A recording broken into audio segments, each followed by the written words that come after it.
Welcome everyone to the UUSF Sunday Forum, to all those that are here in person, and to all of you that are on Zoom. My name is John Maliska, and I'm a member of the Forum and Human Rights Working Group. I will be acting moderator today while Jeff Peckrell is away. Special welcome to new people here for the first time. If you would like to receive information on future forum events, please sign up at the entry information table.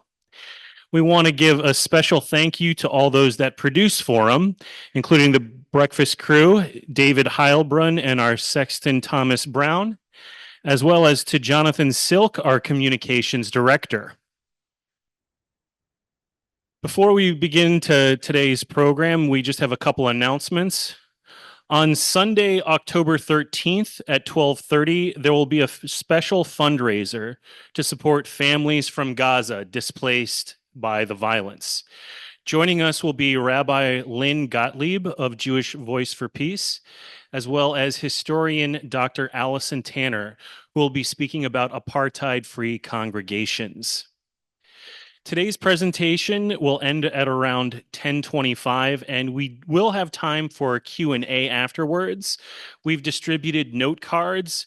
We ask you to write out your questions as clearly as possible, and we will be collected so we could ask the speakers at the end. As we begin, I would like to share our protocols. Our presentation today is to hear about various issues in our world and provide a space for discussion that gives respect to all participants. Therefore, we ask, please do not use language which could be interpreted as demeaning to the speakers, the audience, or any specific social group. We ask you to listen and respect other points of views. If any problems occurred during this event, we will pause all discussion and determine the next steps.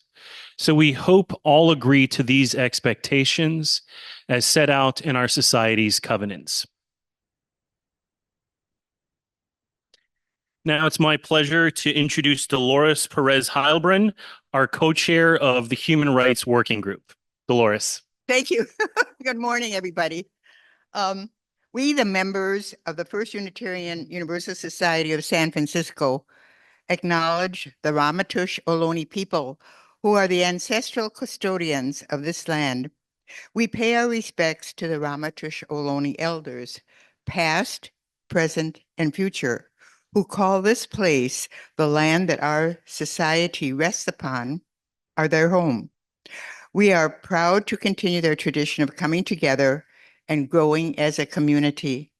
We recognize that as the original stewards of this land, the Ohlone people and other indigenous peoples have understood the interconnectedness of all life and maintained harmony with all of nature for years. We honor them now and thank them for their enduring commitment to our Mother Earth. Dolores, thank you so much. To introduce today's speakers, please welcome the Senior Minister of Unitarian Universalist San Francisco, Reverend Vanessa Southern. Thank you so much, John and Dolores. And also I want to add on the land honoring that we take an offering on Sunday morning a couple of times a year for the Segurite Land Trust, so that I think the honoring responds to a literal request that we help with the rematriation of land and ways to reground Ohlone culture. So I'm proud to say I think we're trying to put our commitment into literal muscle and allyship. And I am super grateful to have both of you here this morning. Alison Owings is an oral historian who's trained as a journalist and who is drawn to individuals within groups who have been stereotyped. Her first book, exploring the stereotypes, was Frauen, German Women Recall the Third Reich. She then focused on American waitresses. Hey, waitress. The USA from the other side of the tray, for which she managed to locate a waitress who witnessed the first day of the Southern sit-in at the Woolworths in Greensboro, North Carolina. Next was Indian Voices, Listening to Native Americans. Alison is trained to listen, which is a perfect person to have on this Sunday when we inaugurate a month where we're looking at the whole topic of deep listening. And for the book about homelessness, she listened more than ever before to the account of one person, Del Seymour. Del is a towering figure in the Tenderloin. One formative chapter in his life started in his addiction and the next 18 years of homelessness and pimping and drug dealing. But what followed was another chapter, the one that he's known for, that happened and was created out of his sobriety. First, there were the Tenderloin walking tours he started, and then the beginning of Code Tenderloin, the remarkable organization that he began that taught both unhoused neighbors, recovering addicts, sex workers, dealers, ex-felons, and other marginalized people how to get and keep a job. More about Del's story is in Owings' book, which we will read today, and which we have on sale today. So I hope those of you who would like to will get a copy. We'll have a chance to sign them after we're done today. We'll talk about the book, some of the journey to writing it, Del's life, and I hope maybe shed some light on our neighborhood and our neighbors and what these times demand of us. So we're so grateful to have you both with us here this morning, and we will turn the program over to you. Let's welcome them, please. Thank you. Go ahead. I just want to thank you all for the welcoming. Thank you all for being here this morning. You could have been doing anything this morning, but you decided to be here to find out about our greater neighborhood. And I'm so embarrassed that I have not been on this campus before, even this meeting space right here. So I don't know if it's accidental or coincidental that it gives that, we have a very historical neighborhood just a few blocks from here, the Japanese neighborhood. This reminds me so much of a theme. Did y'all do this on purpose? But I mean, you have an amazing campus. This is Tenderloin's only 3 miles from here, the heart of the Tenderloin, but this makes me think this is 3,000 miles sometimes. That is such sensibility, and a sensibility that what we have in the Tenderloin can be spread with interest from folks like you all to let people in the Tenderloin know what sensibility really is. Because sometimes we don't know that. There are people in the Tenderloin that feel like they're typical or living quote, quote, normal because they don't know any different. And I was one of those. I didn't realize how decently you can live and how appropriate it is to live in a very sensible, regulated society. And that's one of the hurdles that we have in the Tenderloin. People don't know anything different. That we got people that grew up in the Tenderloin, were born in the Tenderloin with their moms and their fathers, or sometimes just a mom, and never lived anywhere else. There are people that have never been across Franklin Street. There's no reason to go across Franklin Street because all they know is the Tenderloin. So it's good that you all hold these forums like this so we can spread the word. I know you're involved in the rotating shelter system and all of that, and people are familiar with Cathedral Hill. So just thank you for opening this forum this morning. It is indeed a wonderful place, and I've been here only once before, and that was to participate in an event for homeless people who were staying overnight, and so I helped cook, and I noticed that people, as Del would say, felt very comfortable here. It's a very, very welcoming place, and I think it's a measure of any church that they open their doors at night, not only to feed people, but to let people stay overnight and have a safe place to sleep. So I'm glad to be back again. I will tell you a little about the book, but I want to say we're going to talk back and forth about the process of the book and what I learned listening to Del. And I hope maybe Del will also talk about what he's learned listening to other people, because he's a listener too, in a different way. But we're both listeners, and we wouldn't be here probably if we weren't. A friend of mine said yesterday, "Oh, that book, I can't believe it's finally out. You seem to have worked on it forever." And I said, "Well, actually," and she said, "Why did you stick with it so long?" Because my first interview with Del was in December 2015. And I said, "Well, actually, my brother and my sister and I have in our lives all been accused of being stubborn, and we all denied it. But maybe that has something to do with it. I wanted to finish this project because I felt very much invested in the story that I was trying to tell, which was about how somebody who had been homeless for a long time got out of homelessness and is now helping other people get out of homelessness and stay out of homelessness. And I in a way can say that the easiest part of the book, in a way, was listening to Del. And I've never added up how many hours we spent together. Hundreds. Yeah. Hundreds. And Del also introduced me to people in his family and other people he knew, including his last crack dealer, and including an ex-girlfriend, including lots of very interesting people, and a sobriety buddy, as he called him. I was thinking Walter. And so I interviewed them as well. And in a way, the listening was a honed experience on my part. I've learned through writing other books about other groups of people who've been stereotyped. There are a few basic things to do and not to do. One thing not to do is interrupt. Another thing not to do is ask simplistic questions, but just wait. And I found that although the listening to Del and stories he told and opinions he had over the years was remarkable, in my opinion, to me, of what he was sharing, sometimes with difficulty, but that was not the most difficult part of working on the book. So I'm going to pause there and wanted to ask Del about his own experiences of listening. Exactly. What are you asking me?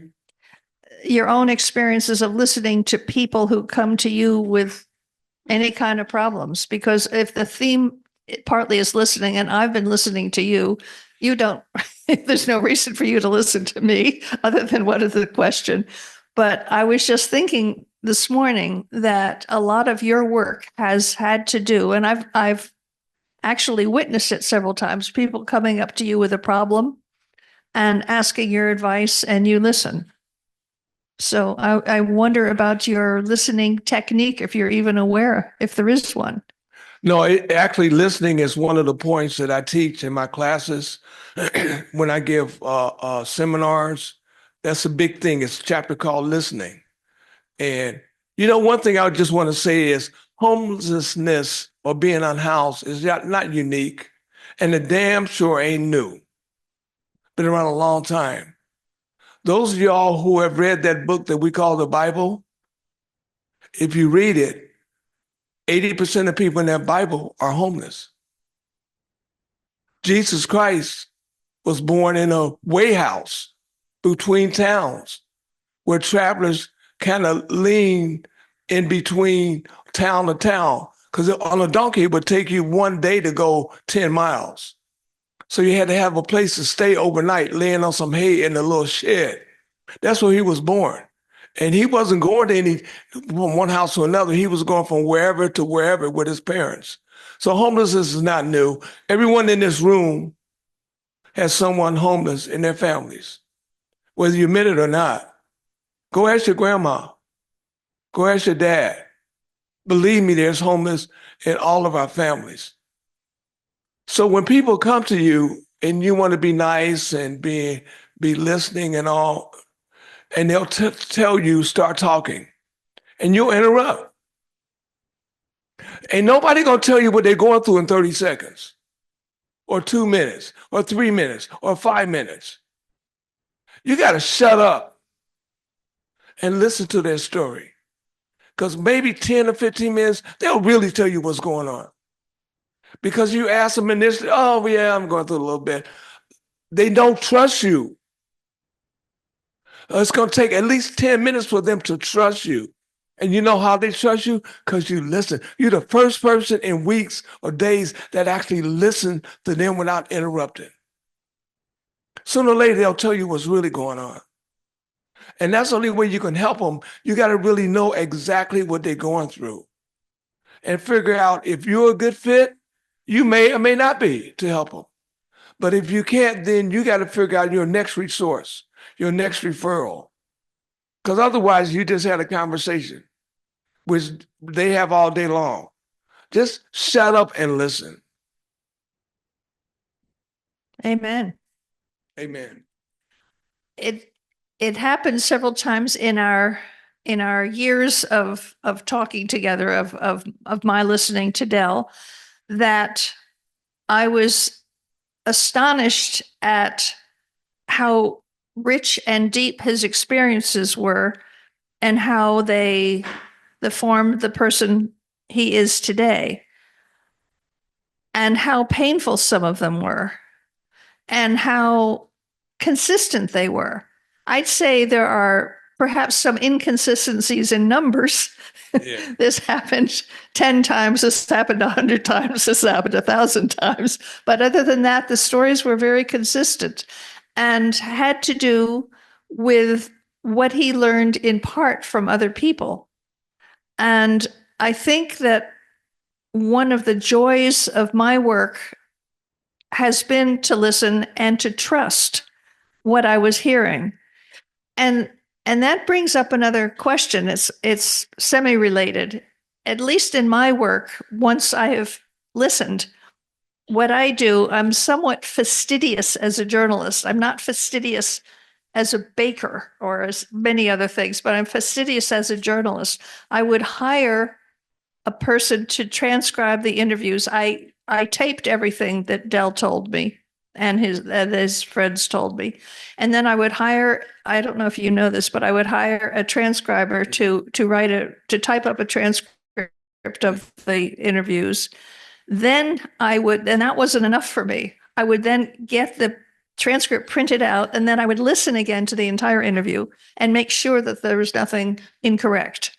And this is a lot of labor, but I wanted to make sure that the words were correct. Now, I don't know if the content necessarily was correct. I mean, Del says he was born in Chicago, but it could have been Ukiah for all I know. I never checked his birth certificate, didn't want to. But I wanted to make sure that everything he told me was correct on the page. And I think that at some point, although I'm looking for the tiny things, did he say this or that? Tiny things.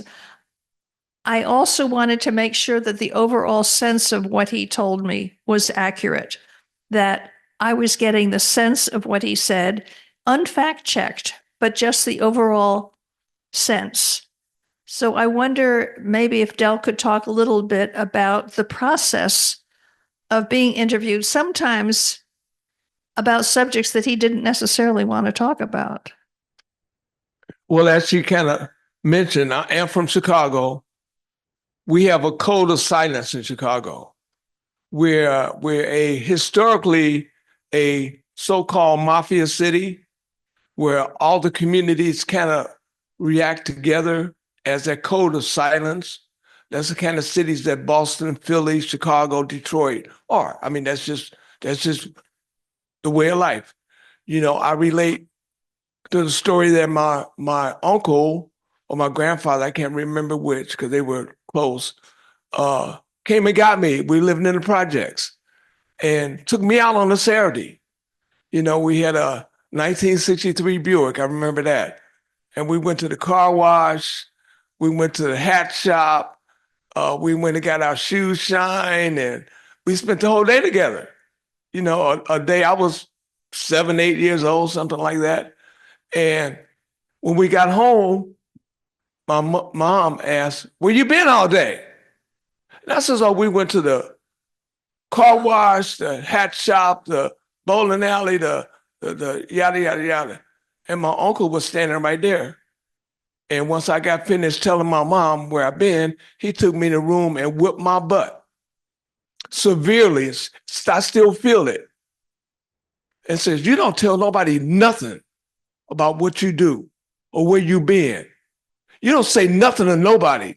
So I still live with that. So it was very difficult talking to, and I kept having to remind myself, we're doing this for a purpose. We're doing this so this could be a teaching tool in our community. And that's the only reason I did it, because I that's completely against anything I would have been for. And I mean, again, I just want to repeat, it's so joyful being in a house of worship like this. I actually got my life turned around in a house of worship. And I was there 2 nights ago speaking at the church where I turned my life around. And it was just such a flashback on once I got myself together. And I said, I got myself together. I got my addiction together. I got my housing together. I'm going to just go chill out. And somebody up there on the 6th floor, 7th floor, 280th floor said, no, you're not. You're working for me now. You're working for me now. And he didn't give me a choice, yes or no. And I don't mind doing it because he gave me a chance. You know, I walked through the Tenderloin. I was there this morning. I've been here since 6 o'clock. Went to Glide this morning, went to Youth with the Mission services, both of those services this morning. But I walked through the Tenderloin. And you know what I see when I walk through the Tenderloin? I see all those people I used to be with.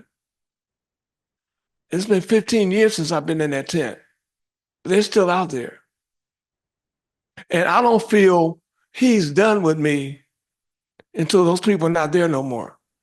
Because you know what? When I walk through the Tenderloin, I'm 77 years old. I think 78 by now. I can't. Yes, I don't 78. count no more.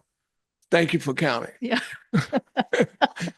You're welcome. So when I walk through, and I see African American man, specifically laying on the ground in his own waste, do you know who I see? I see Dale. Because it used to be Dale. And I can't stop until he's not out there no more. Or the Puerto Rican lady. Or the German guy. Until they're not out there no more. And we're doing good. We're really doing good. I just came up Ellis Street, and you all know Ellis Street by the motels on Polk Street. Man, it looks like Noe Valley. So now I ain't gonna talk about Willow Alley. That might be a different deal. But we have to give some patience and let these people do what they want to do. And it ain't gonna be comfortable. No one says it's gonna be comfortable moving our folks or getting our folks motivated to move themselves. It ain't. You can't go, oh yeah, can you please move that? It don't work like that. Our people have mental illness. Our people have chemical illness because addiction is a disease. And it's not as easy for them to make rational decisions because their body's the one that's chemically addicted. Our bodies, because I'm an ex-addict, our bodies are tuned into pleasure, feeling ourselves, not moving down the street, not moving into a shelter. So it may be hard to understand if you've never been addicted, why these people won't move. But you got to get it a little deeper, maybe read the book and understand the reasons why our people are out there and will not accept what the city calls reasonable offers. I don't call it reasonable offers. I think we got to give people choices. Any one of you in here, ma'am, if you had to move out of your place right now, today, it says, okay, we're tearing the building down or whatever. We're making a freeway here. You got to move. You know what you're going to do? You're going to go look at 10 places and say, okay, maybe I'll pick one of these. We don't do that for our house. Get your butt up and we're going to put you over here on 6th and Market. And you may have a flashback with 6th and Market. There's no choices. Why does being unhoused make you forfeit your choice. Like everyone in here, we would have a choice to move into our new place, and we take that away. And that's the reason why when you say, well, those people, they turned down the service. No, they didn't turn down services. They turned down that junk, that garbage you was going to give them. The one thing about living in a tent, I'm anti-tents. I do not believe in tents at all. I believe tents should be in Yosemite. And personally, I don't even believe in tents in Yosemite. If I go to Yosemite, I got to go to the Hyatt. I ain't staying in no tent. But tents should not be on Ellis Street. There's no reason for that. But you know, the luxury of that tent to our homeless neighbors is that it's theirs. They own it. They run it. No different than you run your apartment or your home. You decide what time you turn the lights off at night. You decide, no one else, because it's yours. You decide what time you're going to get up in the morning. Nobody else, because you're a grown person. You should have the right to determine what time you go to sleep. In our shelters, we got one right down the street here at Gary and Polk, next door. And I've stayed there many nights 20 years ago. When you go in there, you're a 47-year-old man, a 38-year-old woman, 62-year-old woman, and at 9 o'clock, lights out. Don't say another word till tomorrow morning. You're 47 years old. You're not ready to go to bed at 9 o'clock. You're not a child. But the rules say you have to go to bed at 9 o'clock. 6 o'clock in the morning, right down the street here, lights are everywhere. Get up, get up, get up. Get up for what? It's 6 o'clock. I'm homeless. I don't have a job. Where am I going? You want to talk about me roaming the streets? That's why I'm roaming the streets, because you kicked me out at 6 in the morning. In that tent, you don't have to get up at 6 in the morning. You decide what music is going to play. You decide who's going to lay next to you. You decide what neighborhood you're going to be in. So you lose all of that. So I'm just trying to give you some reasoning, not giving an excuse, but some reasoning why people are making or not making decisions out there. And it's taking time. So what we're doing now at the city, because I chair the homeless board at City Hall. What we're doing now is giving people chances. We'll come out and says, okay, we'll see you in a couple of days. And we start offering more options than one place. We're not going to get them the first time, but we're going out again and again. It may take 10 visits to get Tyrone to come inside. But we're giving them that chance. Before, what we did, we would see Tyrone on Monday and offer him something, and he would say, no, we were these denied services. That means he was out of the system. We're not doing that stupidity no more. We're leaving him in the system until we get him to make a good choice. So things will start to look better. They are, if you just go walk down Alice right now, I just came down. I was amazed at Polk and Ellis. I've never seen that since pre-COVID, that we got some kind of resolution. There's no more tent, not one tent. And you know how between Larkin and Polk on Ellis, it was wall-to-wall tents on both sides of the streets, down by, was it open hand on the corner there. So we're looking better.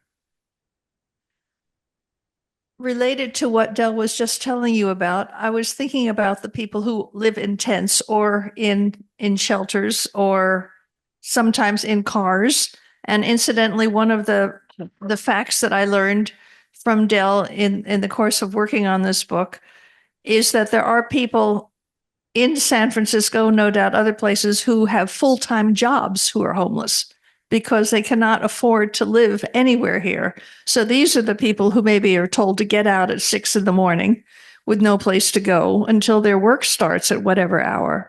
So it's a scandal. It's a societal schism, in my opinion.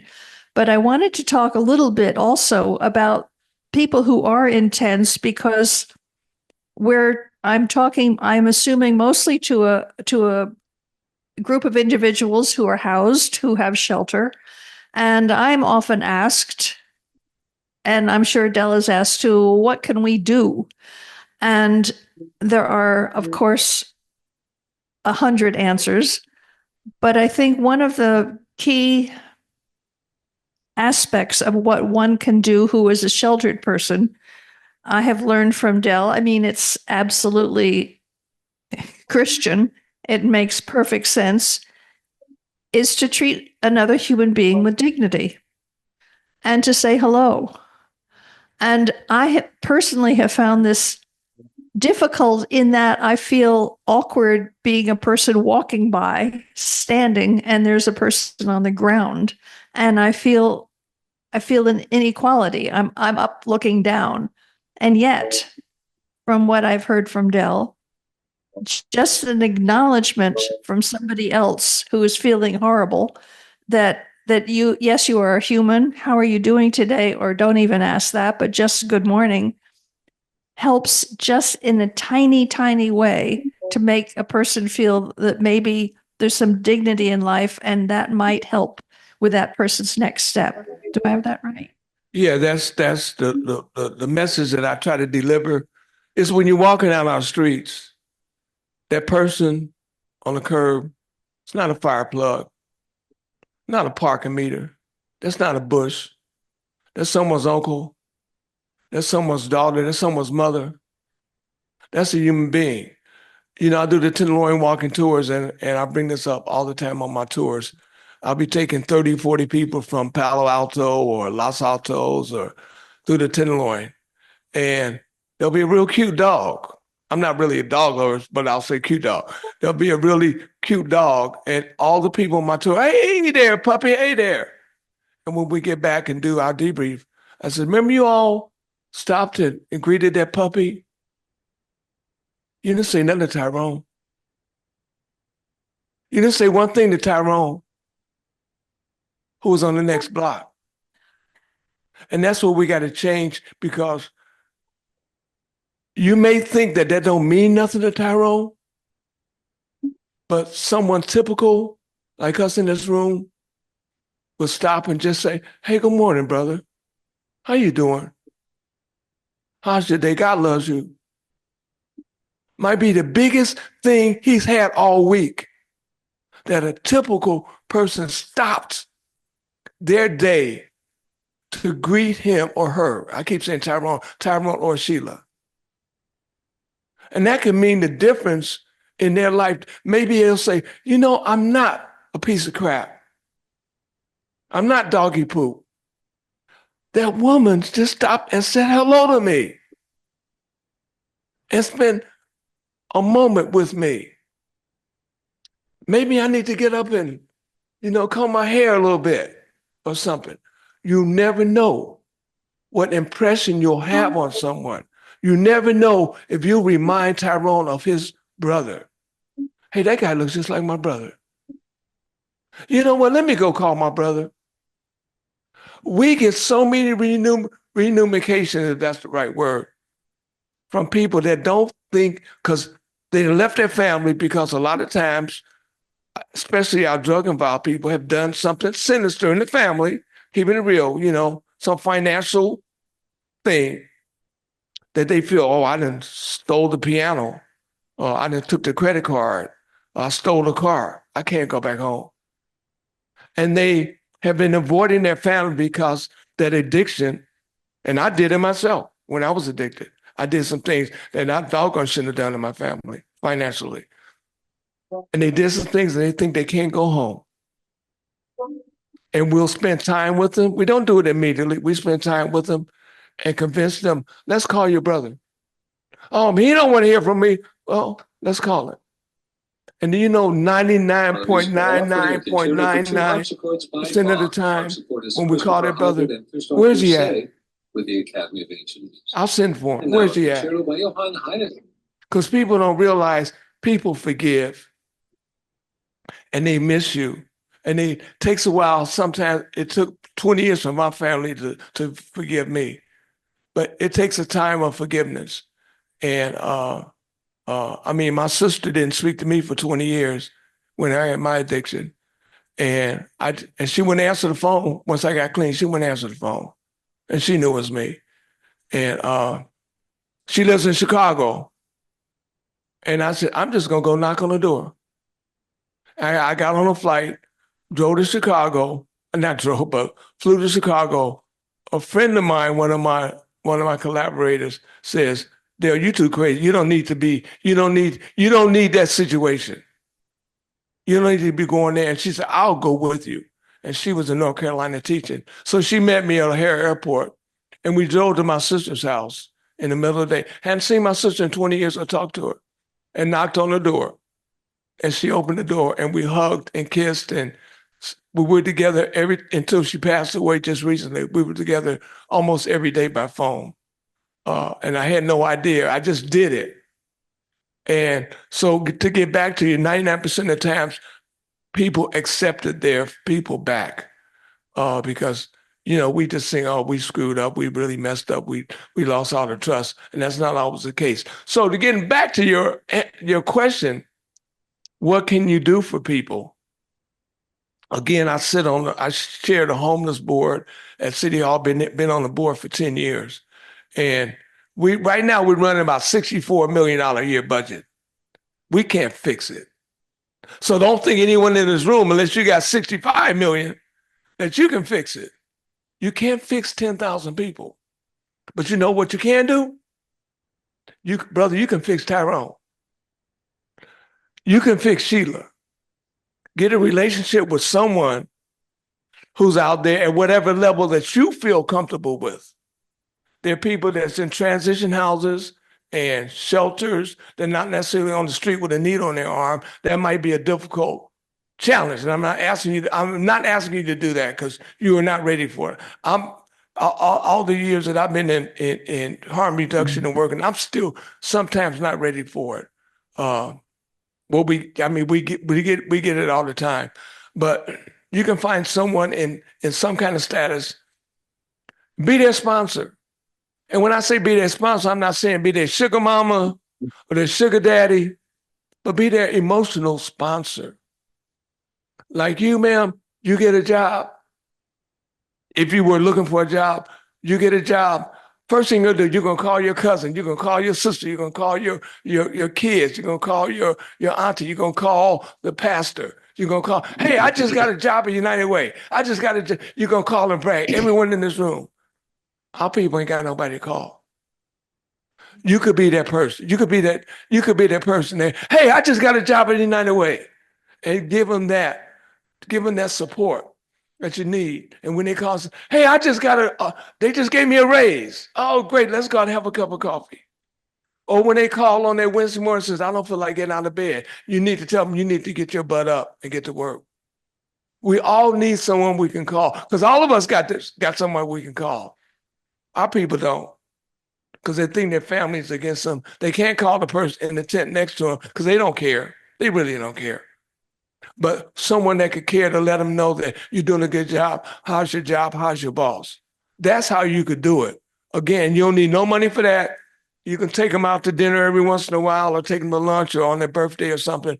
But you don't need to be that conduit. Just that emotional, spiritual person is immense. And it's one by one by one, right? Yes, it is. One at a time. You can't do 9,000 people. Can't nobody do 9. And to see, that's where we have messed up in the city. We want to go out there and see 9,000 people every day and give them 1% of services, which don't get them nowhere. They get them from A to B. We need to get these people from A to Z. How do we do that? Quit worrying about 9,000 people. Let's do 35 a day. 35 specific people a day that we spend all of our resources, all of our money to get them 35 from A to Z. And then once we get them situated, then we go to the next 35 and the next 35 and the next 35. But we're out here trying to do 9,000 every day. Don't work. It looks good on paper. Oh yeah, we dealt with 9,000 people today, but we got them from A to B. I say amen to that too. And actually, that might be a good point at which to offer, if you would like, to answer some questions. You ready, Dale? Yeah. Okay. Who's running the time? Yeah. Okay. Oh, However you want to do it. We have a couple of questions here, but we'll certainly be happy to get some more here. Yeah. Well, thank you so much. Thanks. Okay, the first question is, do you think the fentanyl problem has increased the homeless population? And do you have any comments to make upon it? It's made a severe impact on people of all types. That's for Dell to answer. Yes. Homelessness and fentanyl use don't necessarily fit the same vein. We can go day by day and say, which came first, homelessness or fentanyl?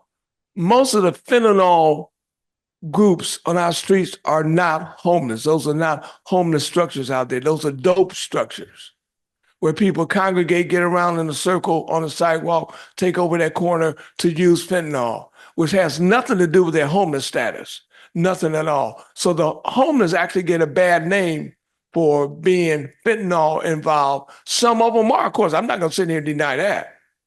But those are two separate groups of people out on our streets in the Tenderloin. And only it would take someone like, see, I can walk down the street and say, fentanyl, homeless, fentanyl, homeless, fentanyl, homeless, because I know everybody. And I know the signs and symptoms of drug involvement. Keep in mind, and we're actually looking at it right now, and not just San Francisco, but Chicago's reporting a dramatic drop in fentanyl. New York, dramatic. Philadelphia, dramatic. San Francisco, we're seeing it also. We're going through seasons. We went through heroin. Then we went to crack cocaine, which I was a victim or promoter of, or however you want to look at it.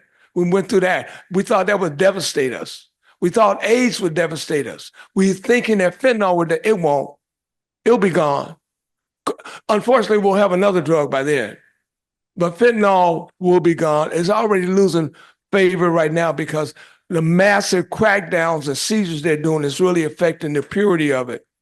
And it's about the purity of it where people's, man, if I've spent all my money and I can't really get high, I'm going to do something else. So that's what we're hoping.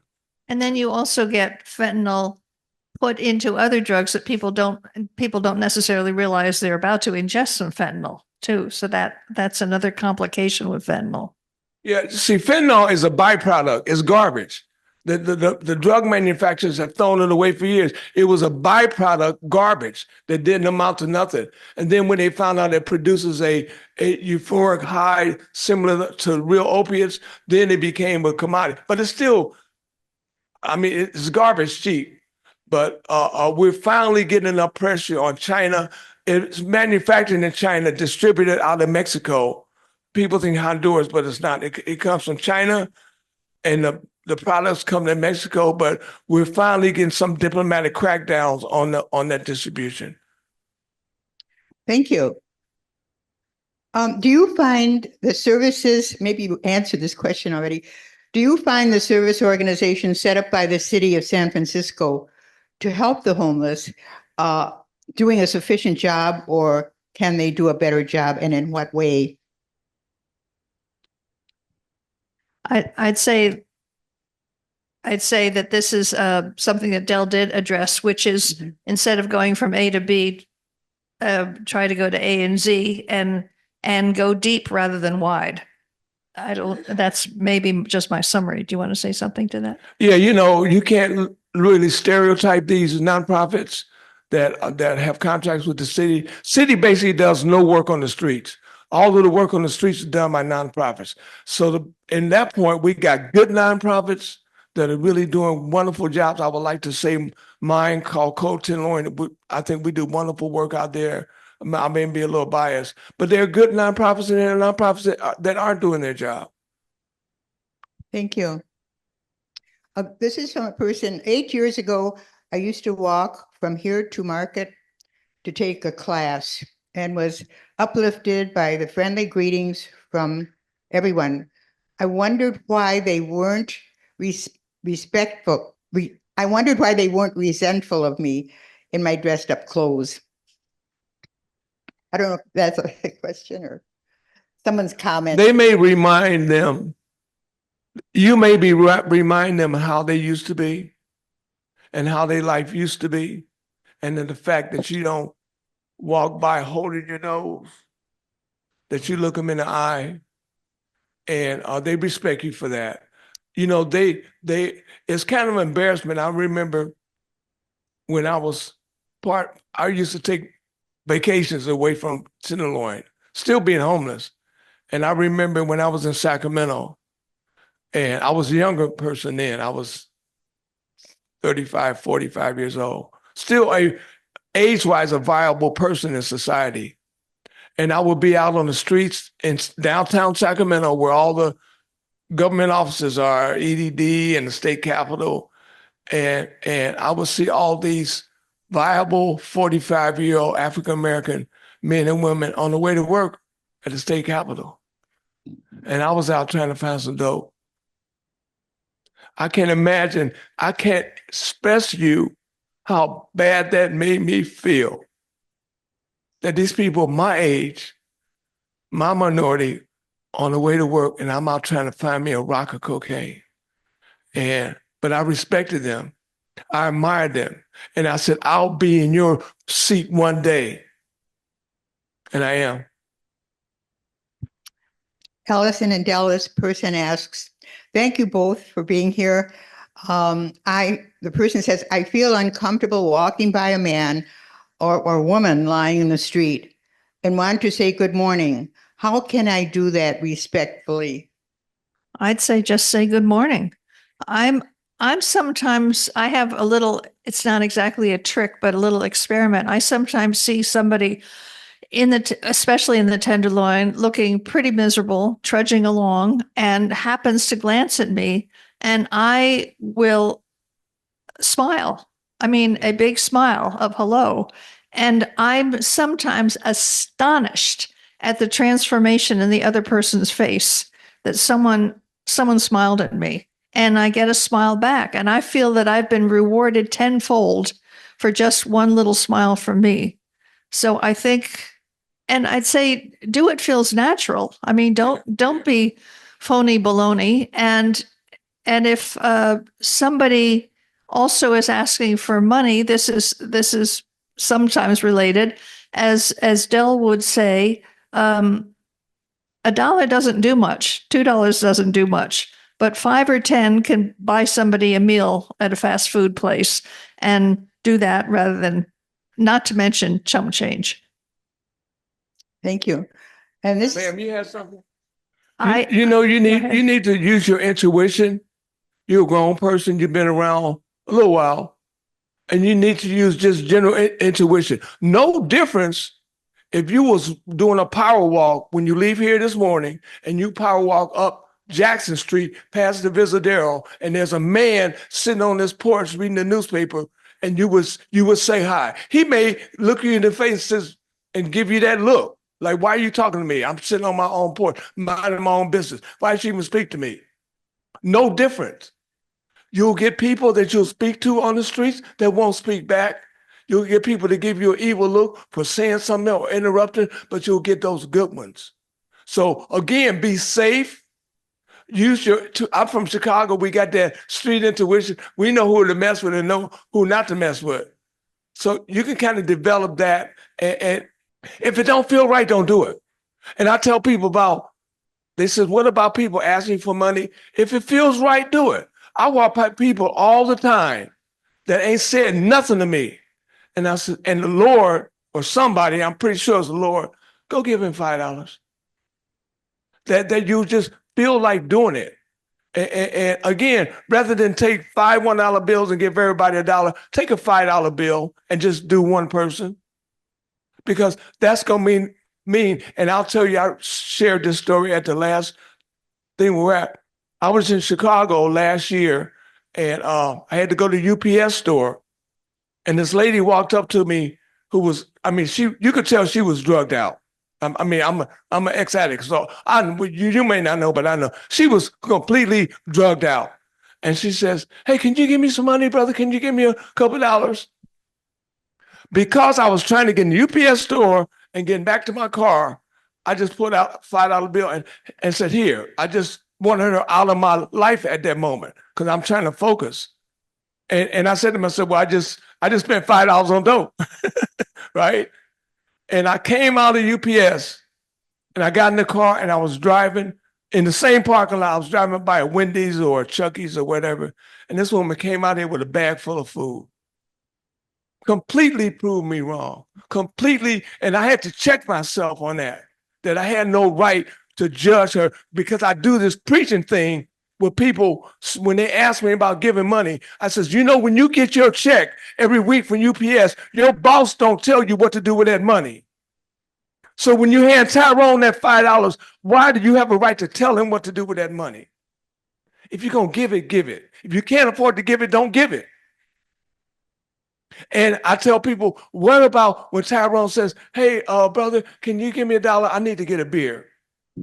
Give him $1. A beer, because if your neighbor tonight in your condo knocked on your door at 11 o'clock at night and said, hey, man, I need $1 to give me a beer, you would give it to him without even thinking. So do Tyrone the same way. Maybe he needs a beer. Maybe that's the thing that might give him 5 minutes of satisfaction. He's in the worst situation anyone could be. Give him that little pleasure. I mean, if you, I don't know where you're at on that. Don't think, well, I'm going to make him the drunk. No, he's already drunk. Okay. So you ain't making him nothing. You may give him a little 5-minute escape from where he is. And that's only my opinion, only my thing. This ain't structure. I know I'm in the church, but. Thank you. Here's another question about the City Hall. Who at the City Hall is accountable for the quality of nonprofit social services and social service contractors? Do you know who is responsible for that so that maybe we can talk to them? That's a city controller. City controller. Okay. Yeah, that's city controller has full audit and oversight of the nonprofits. Very good. Thank you for that. Thanks. Here's another question. What would in shorthand, what would a day in a shelter, in a decent, good shelter look like? In other words, a place to go during the day for homeless people. I mean, we have shelters that I rate from a 1 to a 10. So you just got to figure out which one is a 10 for you. My 10 may not be your 10. You may rate this one as 1. I rate it as a 10. But I think in general, that's not necessarily true because we know which ones are 1s and which ones are 10s.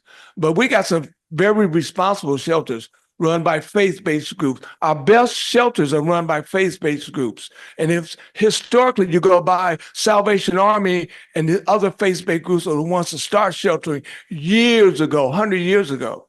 I don't know if you know that there was a gigantic homeless shelter on Cesar Chavez Street.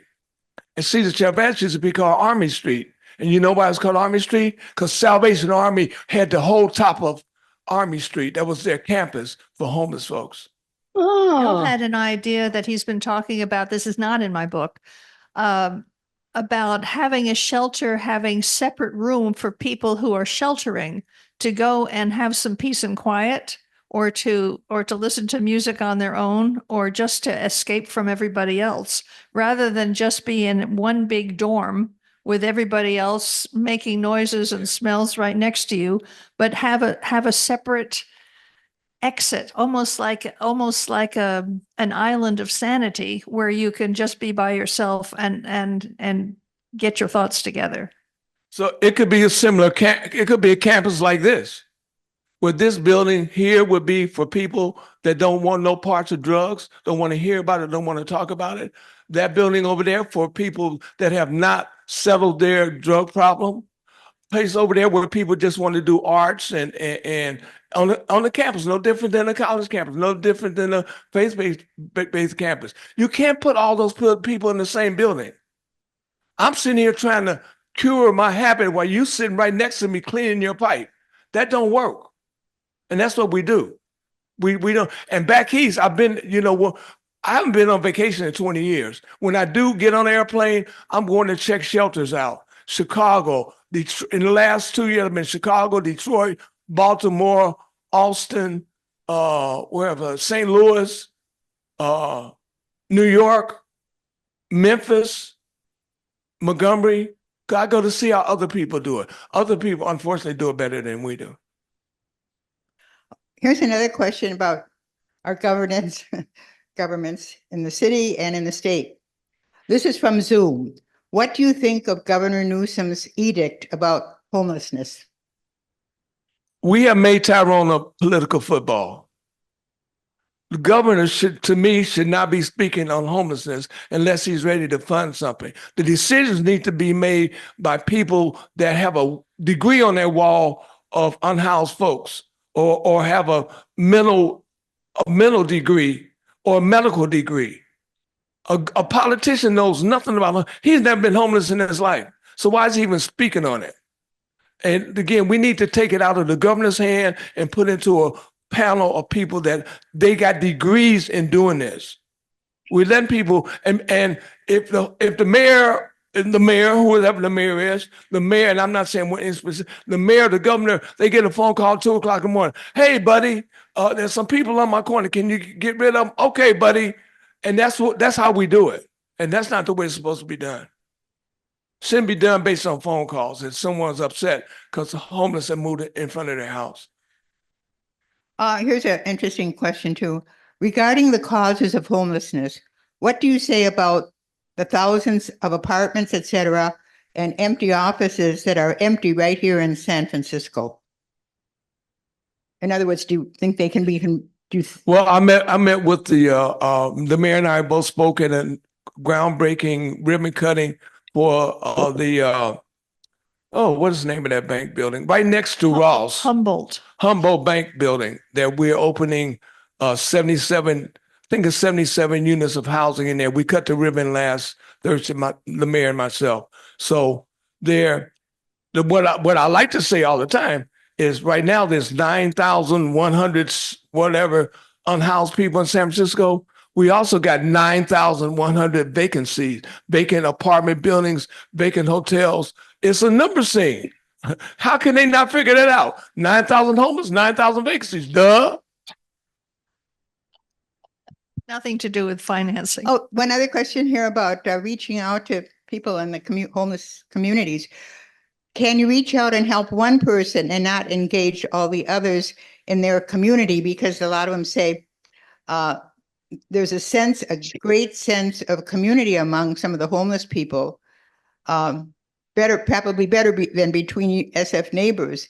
Does that community make it harder to help one person, or can people just help one person without, getting it to be so huge?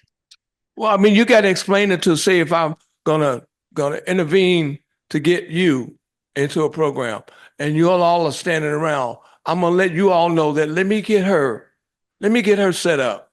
And then I'll be back here on Wednesday to see you. Then I'll be back here on Thursday to see you. Here's my card. Let's make a connect. We get to know each other. Because I have 97 ambassadors walking the streets. They're walking the streets right now. We do 22 hours a day. And we need to know people. For example, a few months ago, I was going down Turk Street and two of my ambassadors were half a block in front of me. I wasn't following them. I was going somewhere and they were going somewhere. So they stopped and talked to a older lady on Jones Street, and I kept walking and finally caught up with them. Just again, not following them, just caught up with them. And I said, "Hey, I saw you stopped and talked to the lady back there on Jones Street." "Oh yeah, we talked to her." I said, "What's her name? How many kids she got? What is really going on with her? Where's she sleeping tonight?" They couldn't answer any of those questions. I said, "You didn't talk to her. You just told me you didn't talk to her." Because you're going to intervene. When you leave that relationship, that intervention, she needs to know your name. You need to know her name. You need to know how many kids she got. You need to know where she's going to sleep tonight. Otherwise, you ain't talk to her. That's that city stuff that we're just doing it for the numbers. "Oh yeah, we talked to 38 people today." Where are they going to sleep tonight? What's their grandkids' names? So that's what I personally press for. It's not just to answer your question. It's just not. It don't work like that. And coming full circle, it has to do with listening. Thank you both. We have someone here that wants to ask a question personally. I wanted to encourage everybody to go into the neighborhood in the way you're comfortable. There's a great museum, the Tenderloin Museum. Yeah. Go to it, become a member, support it. Stop expecting people to come to you and tell you their story. I really want to recommend, I'm not being paid to do this, but I bought the book and stop scrolling. Stop seeing what your friends are doing and wishing you were on vacation and stuff. It's written in such a way that the chapters are small. After every chapter, I could stop and I could think. And it gives insight as well into how to interact, what people may not want to talk about. For me, I know with my experience, I know your own boundaries. I'm sorry, I'm taking over. I just have found this success. Know your boundaries. I don't give money on the street. I don't buy Girl Scout cookies. I don't give to firefighters. I don't give money on the street. I give to organizations in a controlled manner that I believe in. So that can be an answer. If someone says, hey, I have a doll, can you give me some money? I was like, oh, you know what? I don't give money on the street. They say, can you buy me a piece of pizza then? I go, absolutely. Or a McDonald's. And I say, come in with me. Yeah. I wanted to order. And they go, I'll have 2 Big Macs. I said, I can afford one. Know your boundaries. And also I would never say hello to anybody who's asleep, because I think if they're asleep, they need to sleep. But I've been stunned. And not I've been stunned, they're people. You say good morning, and if you say, how are you doing? They may tell you how they're doing. You have to know a boundary. What are you able to do? You can say, whew, that is a tough day. God, I hope the sun keeps shining, or I hope something good happens to you today. You don't stop. I'm sorry. I feel so moved by the people that I've spoken with. Say good morning, and that can be it. They say, hey, you got a minute? You go, I'm on my way, but I wanted to wish you a good morning. So know your boundaries before, and please buy the book. It's so. Thank you. And understand, most of our people in the streets have been hurt. Physically, definitely emotionally, and mentally, they've been hurt. Give them some space. Don't get in their face. It's comfortable for me to be as far away from you that I can say, hey, good morning, ma'am. Ma'am, how you doing? Don't get in there. They need that space. Because that space, we got PTSD out there real bad. Most of us. You get within 2 feet, man, you're in the wrong space. No, don't do that. Just give them their space as you walk in and they're down there. Just wave and smile. Again, they're not fire plugs. They're not parking meters. Thank you all for being here this morning. I'll let you close out also. But thank you all for being here this morning, because what it's showing me that you're interested in our neighbors. And our neighbors is me and my folks out there. We're doing the best we can. We don't want to be, not one of us want to be out there. But where you may think that we took a left turn on life, no, life took a left turn on us. Society gave us that. When we walk through there and say, why are you blocking my sidewalk? That I'm a taxpayer. Why are you blocking my sidewalk? He's saying, why are you walking through my bedroom? Because we gave him that bedroom. That's all we gave him. We gave him that bedroom. He didn't pick that bedroom. We picked it. Thank you all for caring. So I want to thank everybody for coming today. We do have books here in the back. It's published by Beacon Hill Press. Great organization, great publisher with connections with the Unitarian Universalist Association. One final appreciation for author Alison Owings and Del Seymour, mayor of the Tenderloin.